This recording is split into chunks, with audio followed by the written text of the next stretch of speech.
See?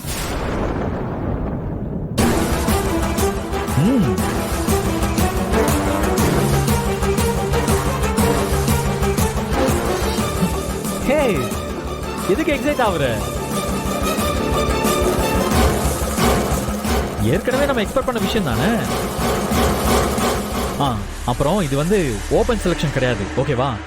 ஏற்கனவே நல்லா perform பண்ண அத்லெட்ஸ்ல இருந்து கொஞ்சம் லிமிட்டடா ஒரு சில பேரை மட்டும் பிக் பண்ணி அவங்களுக்கு மட்டும்தான் நாளைக்கு இந்த நேஷனல் செலக்ஷன் நடக்குது, சரியா?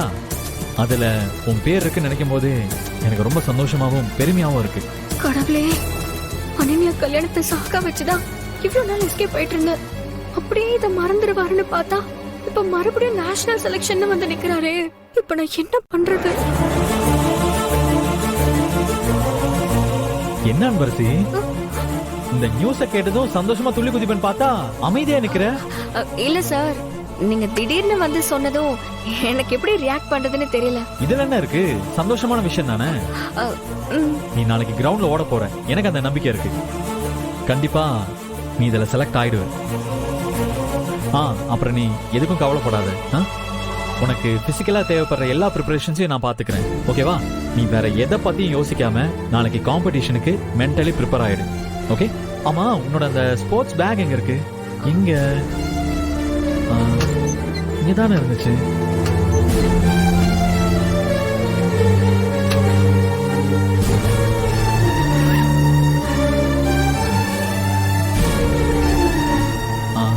இது ஓகே. இவர் இருக்கிற வேகத்தை பார்த்தா என்ன இந்த செலக்ஷனுக்கு கண்டிப்பா ஓட வச்சிருவாரு போலயே. எனக்கு பயமே பத்மாவதி அத்தைக்கு பண்ணி கொடுத்த சத்தியம் தான். அவங்க கிட்ட இனி எந்த சூழ்நிலையிலும் ஓட மாட்டேன்னு சத்தியம் பண்ணி கொடுத்திருக்கனே. இவர் என்னடான நாளைக்கே ஓட சொல்றாரு. என்ன பண்றது?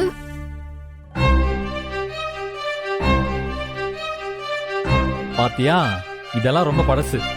நாளைக்கு நேஷனல் செலக்ஷன் இல்லையா, அதனால நான் உனக்கு ஒரு புது ஸ்பைக் வாங்கி தரேன், ஓகே? எடுத்து வச்சிரு.